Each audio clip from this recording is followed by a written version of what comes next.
à tous dans la paix du merveilleux Seigneur Jésus-Christ de Nazareth. J'aimerais encore partager un petit truc avec vous. Et comme j'ai dit, je vais toujours parler selon mon expérience parce que nous, en tant que chrétiens, nous devons apprendre vraiment à mettre en pratique la parole de Dieu et à ne pas faire comme les gentils.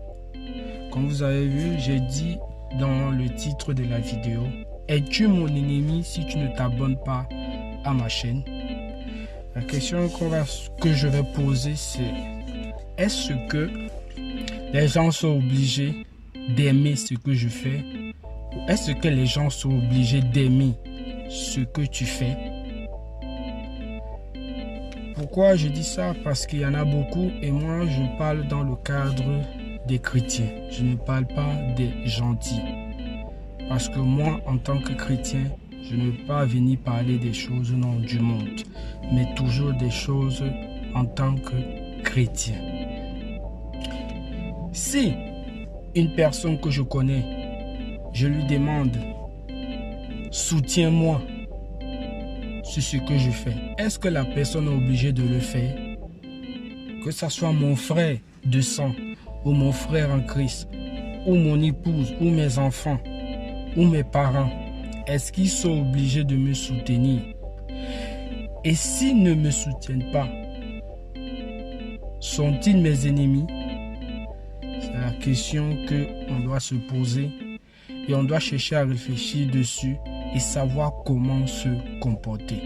Première chose, les gens ne sont pas obligés de s'abonner sur ma chaîne. Les gens ne sont pas obligés d'aimer ce que je fais.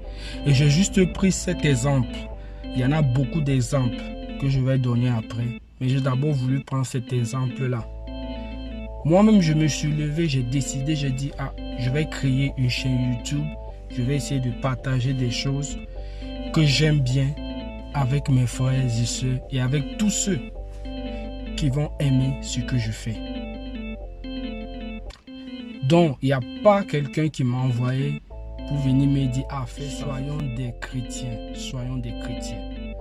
Ce n'est pas parce qu'une personne n'est pas d'accord avec toi que automatiquement la personne doit être ton ennemi.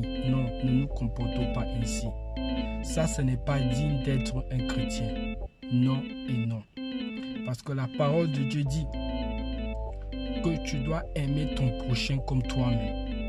Oui, on n'a pas dit que tu dois aimer ton prochain quand il te soutient ou tu dois aimer ton prochain seulement quand il t'aime. Non, on dit bien aime ton prochain comme toi-même.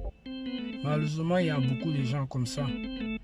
Parce que je ne te soutiens pas, alors je suis ton ennemi. Non, non, nous ne nous comportons pas ainsi. Il y a beaucoup de gens à qui j'ai demandé de s'abonner. Et je sais qu'il y en a qui ne l'ont pas fait. Mais ce n'est pas parce qu'ils ne l'ont pas fait qu'ils seront mes ennemis. Non, ils ne sont pas obligés de le faire. Ils ne sont pas obligés de me soutenir. Même si c'est mon frère de sang ou ma soeur de sang, ils ne sont pas obligés. Ce n'est pas parce qu'ils ont refusé de me soutenir que je vais commencer à les détester, que je vais commencer à avoir de la rancune envers eux. Ça, ce n'est pas digne d'être chrétien. Ça, là, ce sont les attitudes du diable. Non, parce que quand tu as l'Esprit de Dieu, tu ne te comportes pas ainsi. Si tu sais que ce que tu fais est bien, que ça glorifie Dieu, et que les gens que tu connais, ta famille, ne veulent pas t'aider, qu'est-ce que tu fais? Tu pries pour eux et tu continues à les aimer. Et je sais que ce n'est pas facile et je sais que ça fait très mal, surtout quand c'est ta famille qui ne te soutient pas. Et ce qui est mauvais, c'est que quand tu commences à grandir dans ce que tu fais ou bien ça commence à donner et que tout marche, tu commences à mépriser. Quand la personne a besoin, tu lui dis je t'avais dit de m'aider, tu n'as pas voulu m'aider. Ça, ce n'est pas digne d'un chrétien. Nous ne nous comportons pas ainsi. Et comme j'ai dit, j'ai juste pris cet exemple-là. Il y en a plusieurs exemples. Comme par exemple, il y a des gens qui disent que Dieu leur a dit de dire telle chose à l'autre. Si Dieu t'a envoyé, t'a dit, montrer un truc, et toi tu dois dire ça à un frère ou une soeur, le frère ou la soeur ne veut pas écouter, tu ne vas pas commencer à te fâcher. Tu as donné le message. Si après, la personne veut écouter, qu'il écoute ça, la personne ne veut pas écouter, amen, tu pries. C'est pour cela que je bénis vraiment l'Éternel pour mon grand frère. Non seulement il est mon frère de sang, il est mon frère aussi en Christ. Un jour, il m'a dit un truc qu'à la fin, je ne me rappelle plus ce que je lui ai dit. Après, il m'a dit que, moi, je suis venu juste te transmettre le message qu'on m'a dit de te donner. Et c'est fini là. Il n'a pas commencé à se fâcher pour dire que non, moi, je donne le message, c'est pour ton bien. Non, ce n'est pas comme ça. Ce n'est pas comme ça qu'on doit se comporter. Non, mes frères et sœurs, ne nous comportons pas ainsi. Même si quelqu'un ne t'a pas soutenu, même si quelqu'un n'a pas été avec toi, si toi tu vois qu'il est dans le besoin, soutiens-le et tu verras, Dieu te bénira. Lui ou elle aura honte. Et qu'est-ce que tu en sais qu'en faisant ici, ça va transformer sa vie? Ça, ce sont les gens du monde qui le font. Nous, en tant que chrétiens, nous ne devons pas nous comporter ainsi. Non, nous ne devons pas nous comporter ainsi. Moi, je suis étonné parce que j'ai constaté que ce sont les gens qui ne me connaissent même pas qui s'abonnent à ma chaîne. Mais ceux qui me connaissent ne le font pas. Ils me méprisent parce qu'ils m'ont vu grandir, on a été ensemble, ils disent que mais lui là, vous voyez, c'est un peu comme le Seigneur Jésus-Christ. Quand il prêchait, il enseignait. Ses frères ne croyaient pas en lui, ses frères et sœurs. Mais à la fin, ils ont cru. Et quand nous regardons le livre de Jacques, Jacques, c'est le frère de Jésus-Christ. Il est devenu un grand serviteur de Dieu. Donc, laissez Dieu changer les gens. Et ayons un bon cœur, ayons de l'amour envers les gens. Ayons de l'amour envers les gens. Ce n'est pas parce que mon frère ou ma soeur ne me soutient pas que je vais les détester, je vais les haïr. Je vais commencer à parler mal d'eux. Non, nous ne nous comportons pas ainsi. Parce que nous serons jugés sévèrement. Sévèrement. Évitons ça, évitons ça. Et comme j'ai dit, il y a beaucoup d'exemples. Il y en a beaucoup. Donc vous-même, vous savez les exemples qu'il y en a. Ce n'est pas parce que tu avais faim et la personne n'a pas voulu te donner à manger ou soif. Ou exemple, tu avais un entretien de travail et il te fallait la voiture pour y aller. Et tu savais qu'il y avait un frère qui pouvait t'aider dans ça et il a refusé. C'est pas parce qu'il a refusé qu'il va devenir ton ennemi.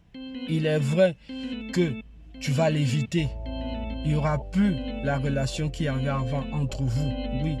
Mais il ne doit pas être ton ennemi. Tu ne dois pas avoir de l'amertume pour lui. Tu ne dois pas avoir de la rancune. Non, ne nous comportons pas ainsi. Parce que ce qu'on oublie, le jugement de Dieu sera sévère. Il n'y aura pas de pitié. Il n'y aura pas de pitié. Évitons toutes ces choses-là. Évitons ça. Et évitons aussi d'avoir de l'amertume envers les gens. Qu'est-ce que le Seigneur Jésus l'a dit? Aimez vos ennemis. Aimez vos ennemis. Aimez vos ennemis. L'amour, l'amour, l'amour. Il y a une chose que j'ai compris. Que sans l'amour, nous pouvons oublier le paradis. Sans l'amour. Et malheureusement, beaucoup de chrétiens n'ont pas l'amour. N'ont pas l'amour. Nous sommes tellement hypocrites. Tellement hypocrites. Ce qui n'est pas bien. Ce qui n'est pas bien. Aujourd'hui, on parle. Les gens ne comprennent pas, ils s'en foutent. Mais au jour du jugement, ils vont regretter. Vous voyez, il y en a beaucoup qui ne font pas attention, mais la fin est proche. Mieux vaut faire tout. Mieux vaut faire tout pour être en bon rapport avec les gens. Parce que si c'est que tu as eu des problèmes avec quelqu'un pour des bêtises, tu risques de rater le royaume des cieux pour rien, pour des bêtises. Pour des bêtises. Même si tu voulais ouvrir une activité et que tu avais besoin de sous et que tu savais les personnes qui allaient t'aider et ces personnes-là ne t'ont pas aidé, ils ne doivent pas être tes ennemis. Et si après tu as réussi sans eux, ils ne doivent pas être tes ennemis. S'ils ont besoin, aide-les. Aide-les et Dieu te le rendra. Dieu te le rendra. Et je dis ça parce que c'est ce que j'ai constaté beaucoup dans les chrétiens. C'est ce que j'ai constaté. C'est vraiment dommage que nous nous comportons ici et nous nous disons que nous sommes des chrétiens. Non, nous ne sommes pas des chrétiens. Il faut toujours aider. Une chose qu'on oublie, que quand on fait du bien, ce sont les bénédictions qu'on amasse. Ce sont les bénédictions qu'on amasse. Beaucoup veulent être bénis, mais ils oublient que ça aussi, ça fait partie des moyens pour pouvoir avoir les bénédictions. Ça aussi, le fait de faire du bien, quand une personne t'a fait du mal, tu prends les bénédictions. Et moi, je vous parle selon mon expérience. Moi, je l'ai fait et je vous dis, ça marche. Et une chose aussi, quand tu fais du bien à quelqu'un, après lui ne te rend pas en retour, il te fait pas du bien aussi. Ne commence pas à parler mal de lui. Non, prie pour lui, bénis Dieu, prie pour lui. Un chrétien passe le temps dans la prière. Quand tu vois qu'il y a des choses qui ne vont pas, prie, prie, prie. Prie, prie. Parce que je sais qu'il y en a beaucoup qui se fâchent, qui font même des problèmes. Parce que l'autre ne m'a pas soutenu. Parce que l'autre n'a pas été avec moi. J'ai fait telle fête. Voilà aussi un autre truc. Tu fais ta fête. Et puis les gens ne viennent pas à ta fête. Tu te fâches. Tu commences à parler mal d'eux. Tu commences à avoir de l'amertume pour eux. Ce n'est pas digne, ça ce n'est pas digne d'un chrétien. Ils ne sont pas obligés de venir à ta fête. Ils ne sont pas obligés. Non, ils ne sont pas obligés. Et quand c'est comme ça, tu vas dire, ok, comme il n'est pas venu à ma fête, moi aussi je ne vais pas à sa fête. Ça tu es en train de faire œil pour œil, dent pour dent. Tu m'as fait du mal, je te fais aussi du mal. Et pourtant, un chrétien ne se comporte pas ainsi. Tu me fais du mal, je te fais du bien. Et ici, je vais faire des vidéos en parlant selon mon expérience, selon ce que je sais. Si je ne connais pas une chose, je me tais. Je vais faire des recherches jusqu'à être sûr de ce que j'ai découvert pour pouvoir venir partager. Parce que nous savons que sur les réseaux, il y en a qui viennent qui disent n'importe quoi. Non, je ne vais pas venir me placer dire n'importe quoi parce que je sais que je serai jugé sévèrement si je viens dire n'importe quoi. Vraiment, j'ai voulu faire cette vidéo parce que ça me fait mal de voir qu'on se dit qu'on est chrétien et puis on se comporte ainsi. Surtout l'amertume. Un chrétien ne peut pas avoir de l'amertume pour une personne. Tu peux pas. Mais tu vas pas vivre bien. Et pourtant, nous, étant chrétiens, nous devons toujours être dans la joie. Dans 1 Thessaloniciens 5, on dit soyez toujours joyeux. Nous devons toujours être dans la joie et dans la paix envers les autres, envers les gens. Il est vrai que ce n'est pas toujours possible d'être en paix avec les gens parce qu'il y a des gens qui vont toujours chercher la guerre. Mais vous, efforcez-vous à être en paix avec les gens. Toujours et toujours.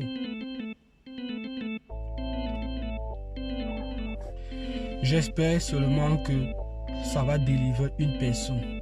Moi, si ça délivre seulement une seule personne, je serai dans la joie. Je sais que le bon Dieu va me récompenser parce que j'ai sauvé, j'ai délivré juste une personne. Malheureusement, il y en a beaucoup qui ont le cœur endurci et qui n'écoutent pas, qui vont dire « Ah, lui là, il veut montrer quoi qu'il connaît tout. » Ils vont te mépriser.